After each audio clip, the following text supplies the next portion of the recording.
አካል ለአፈር ስምና ነፍስ ለሀገር አለ የአማራ ፋኖ ብሔራዊ ኃይል የወሎ ቀጠና። በቀጠናው ከፍተኛ ትንቅንቅ በማድረግ ከፍተኛ መስዋዕትነትን የከፈለው አርበኛ ሃምሳ አለቃ አደም አሊን በተመለከተ የአማራ ፋኖ ብሔራዊ ኃይል የወሎ ቀጠና የሀዘን መግለጫ አውጥቷል። በዝርዝር እንመለከተዋለን። የንስር በለሳ ቀጣው እጅጉ ክፍለ ጦር ጠላትን ድል መንሳቱ ተገለጸ። የአማራ ፋኖ ብሔራዊ ኃይል ጎንደር ቀጠና የዳግማዊ ቴዎድሮስ አምስተኛ ኮር አካል የሆነው ንስር በለሳ ቀጣው እጅጉ ክፍለ ጦር በዛሬው ዕለት በአገዛዙ ወንበር አስጠባቂ ላይ ሰብአዊና ቁሳዊ ኪሳራን አድርሶበታል። ሌላኛው መረጃችን ነው። የአማራ ፋኖ ብሔራዊ ኃይል በጎጃም ቀጠና የ24 ሰዓታት አበይት ሁነቶችን በተመለከተ በወጣው የአውደ ግንባር መረጃ ከፍተኛ ድል የተመዘገበ ሲሆን የአምስተኛ ክፍለ ጦር ራስ ቢትወደድ መንገሻ ቲከም አምስተኛ ክፍለ ጦር የወርቅ አባይ ብርጌድ እሁዲት ዙሪያ አንበር ከተማና ላሊበላ ከተማ ላይ ጠላትን ሲያደባዩ ትለዋል።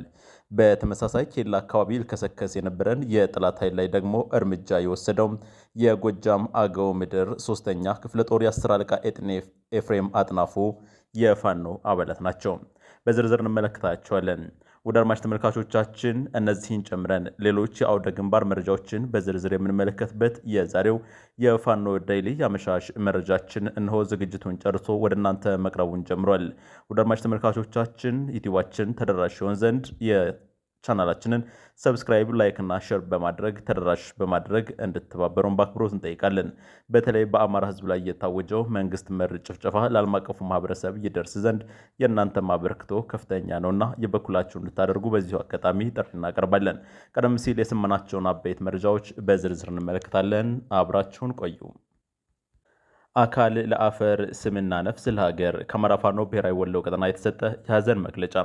አርበኛ ሃምሳ አለቃ አደም አሊ በዛሬው ዕለት የህይወት መስዋዕትነትን መክፈሉን ለወገናችን ስናሳውቅ በህይወት ዘመኑ የፈጸማቸውን ጀብዶዎች ከግምት በማስገባት የዛሬውን ክስተት ልደት እንጂ ሞት እንዳልሆነ በማመን ጭምር ነው ብሏል። የወሎ ቀጠና የህዝብ ግንኙነት መምሪያ ያወጣው መግለጫ በሰሜኑ ጦርነት ወቅት ወጣቱን በማደራጀትና በመምራት ታሪክ የሰራው ይህ ጀግና በፋኖ ትግል ውስጥም የአማራ ፋኖ ብሔራዊ ኃይል ወሎ ቀጠና ወታደራዊ ኢንዶክትሪኔሽን መምሪያ ኃላፊና የንጉስ ሚካኤል አሊ ክፍለ ጦር አዛዥ ሆነው አርበኛ ሃምሳ አለቃ አደም አሊ ወይም አባናደው ሆኖ በመታገልና በማታገል ላይ ነበረ።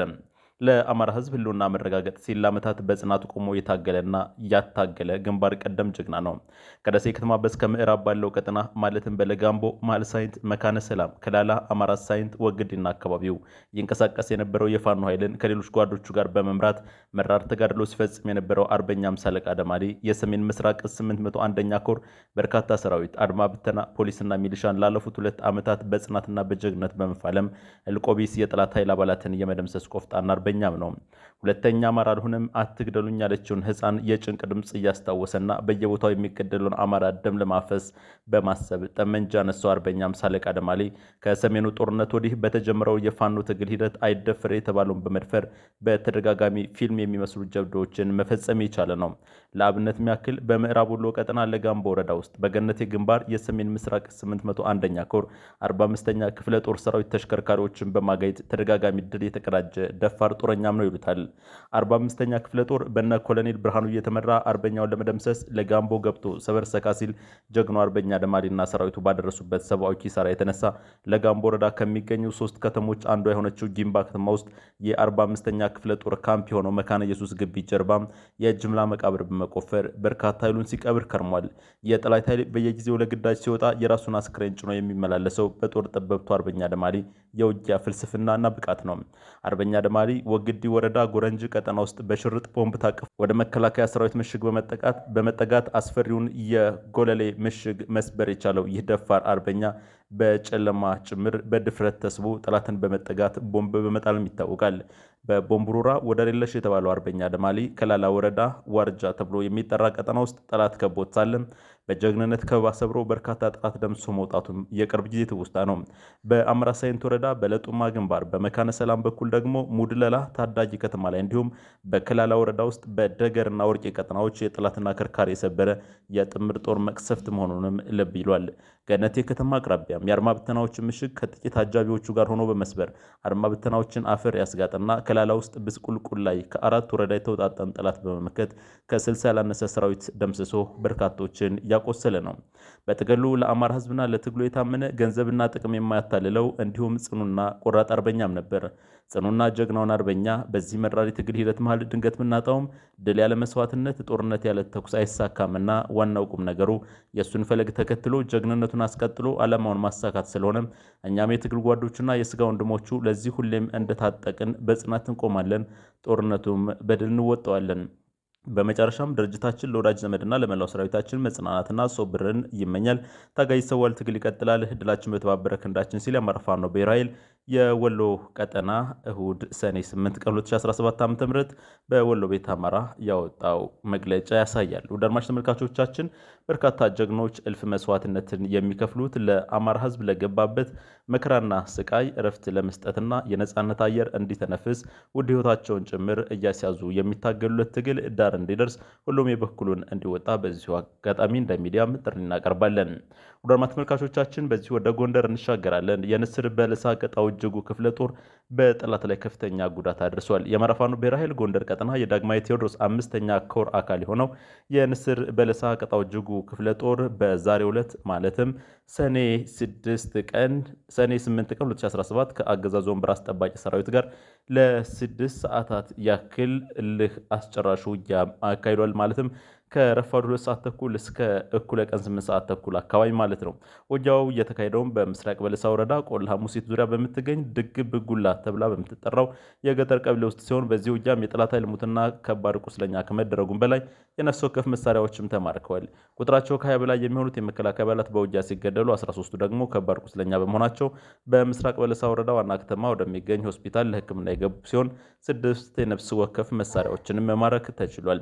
መነሻውን ከምስራቅ በለሳ ዋና ከተማ ከሆነችው ጓህላ ከተማ ያደረገው የጠላት ኃይል ድሽቃና ሌሎች የቡድን መሳሪያዎችን ይዞ የተንቀሳቀሰ ቢሆንም ያሰበውን ሳያሳካ ቁስለኛውና አስክሬኑን በመኪና ጭኖ ወደመጣበት ተመልሷል ተብሏል። በመጨረሻም በውጊያ ላይ የተሳተፉ የንስር በለሳ ቀጣው እጅጉ ክፍለ ጦር አባላት ሙሉ ለሙሉ የጠላት ኃይልን አንገት አስደፍተው ማስመልሳቸውን ገልጸዋል ሲል መረጃውን ያጋራው የዳግማዊ ቴዎድሮስ 5ኛ ኮር የህዝብ ግንኙነት ኃላፊ ፋኖ መምህር አብነት ሞላ ነው። ወደ ጎጃም ግንባር እንሻገራለን። በጎጃም ባለፉት 24 ሰዓታት ውስጥ በርካታ ጀብዶች ተፈጽመዋል። ለአብነት ያክል የአማራ ፋኖ ብሔራዊ በጎጃም የ5ኛ ክፍለ ጦር ራስ ቢትወደድ መንገሻ ቲከም 5ኛ ክፍለ ጦር የወርቅ አባይ ብርጌድ ሁዲት ዙሪያ አንበር ከተማና ላሊበላ ከተማ ላይ ጠላትን ከፍተኛ ምት አሳርፈውበታል። በትላንትናው ዕለት ሰኔ 7 ቀን የምድር ድሮን የቀትር እሳት የበረሃ ነበልባሎች ወርቅ አባይ ብርጌድ ላሊበላ ጉምዞች ሰፈር ያን ዱቄት አፋሽ መቀነት በጣሽ የአብይ ሰራዊት ከጠዋቱ 2 ሰዓት ላይ ጀምሮ እስከ ምሽቱ 3 ሰዓት ከ40 ከፍተኛ ምት ሲያሳርፉበት ውሏል። በርካታው ሙትና ቆስለኛ አድርገውታል። በተመሳሳይ የጎጃም አገው ምድር 3ኛ ክፍለ ጦር ኬላ አካባቢ ሊከሰከስ የነበረ የጠላት ኃይል ላይ እርምጃ ወስደዋል። የደፈጣ ኤክስፖርቶቹ ጎጃም አገው ምድር 3ኛ ክፍለ ጦር 10 አለቃ ኤፍሬም አጥናፉ ረመጦች በዛሬውና በትላንትናው በተከታታይ ዕለት በጠላት ላይ በወሰዱት የደፈጣ ጥቃት ብዛት ያለው የአብይ አህመድ ታጣቂ እንደወጣ ቀርቷል። በዚህም ከአዲስ ቅዳም ከተማ ወደ ዳንግላ ከተማ ከሚወስደው መስመር መካከል አሸዋ ቀበሌ አካባቢ ኬላ ዘርግቶ ኃላፊ አግዳሚውን እየዘረፈ ከሚያስተዳድረው የአሸባሪው ብልጽግና ታጣቂ ቡድን ላይ በተወሰደ ደፈጣ ጥቃት በጠላት ላይ ከፍ ያለ ሰብአዊና ቁሳዊ ኪሳራ ማድረስ ተችሏል። ኦፕሬሽኑ አመሻሽ 11 ሰዓት ተኩል ተጀምሮ እስከ ምሽት 12 ሰዓት ከ30 ደቂቃ የቆየ ውጤታማ የደፈጣ ኦፕሬሽን ሲሆን ለዚህም ለ30 ደቂቃ በቆየ የደፈጣ ጥቃት 8 የአሸባሪው ጸረ አማራ ቡድን ታጣቂዎች ወዲያውኑ ሲደመሰሱ ከ6 በላይ ቁስለኛ በመሆን ከአዲስ ቅዳም ከተማ ተንቀሳቅሶ በደመነፍስ እየተኮሰ በተሽከርካሪ ተጭኖ የተቀረውም 6 ቆስለኛ ወደ ሆስፒታል ሄዱ ደግሞ 8 መሆናቸው ለማወቅ ተችሏል።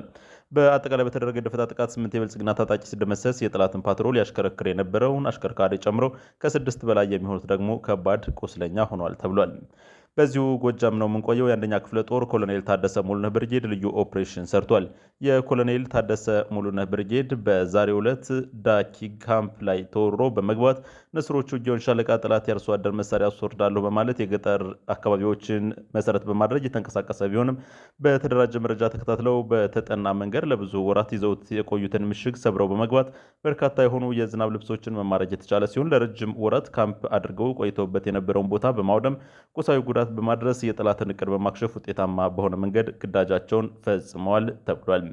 ወደ ሌላው የግንባር መረጃችን ነው የምንሸጋገረው። በዚሁ በጎጃም ግንባር የቀኛዝማች ስሜነህ ደስታ ብርጌድ ምትን መቋቋም ያቃታቸው 10 ሚሊሻዎች መሳሪያቸውን ጥለው ወደ በረሃ መሻቸው ሰምቷል። የአማራ ፋኖ ብሔራዊ ኃይል ጎጃም አገው ምድር ክፍለ ጦር የቀኛዝማች ስሜነህ ደስታ ናብስቶች አገዛዙ አለኝ የሚለውን 50 አለቃ ይበልጣልን ወደ ላይኛው ከላኩት በኋላ አገዛዙ መንደር ያሉ ሚሊሻ አባላትም ከፍተኛ ጭንቅ ውስጥ ይገኛሉ። በዛሬው ሌሊትም 10 የሚሊሻ አባላት መሳሪያቸውን ጥለው ወደ በረሃ ተሰደዋል። ከዲንካራ የመጡ ሚሊሾች 5ቱ ከምርክታ 5ቱ ከኮሶበር ዛሬ ሌሊት በመጥፋት ወደ በረሃ ተሰደዋል ተብሏል። ምናልባትም የፋኖ አባላትን ሊቀላቀሉ ይችላሉ ተብሎ ይጠበቃል። የቀኝጌታ ዮፍታሔ ንጉሴ 6ኛ ክፍለ ጦር በላይ ዘለቀ ብርጌድን የተቀላቀሉ የአገዛዙ ኃይል መኖራቸው ተሰምቷል። በተለይ ተረጋግተው ሰልጥነው ሊዋጉለት ቀርቶ ወደ ቤተሰቦቻቸው ሸኙን በማለት የአማራ ፋኖ ብሔራዊ ኃይልን ደጅ እየተጸኑ ይገኛሉ።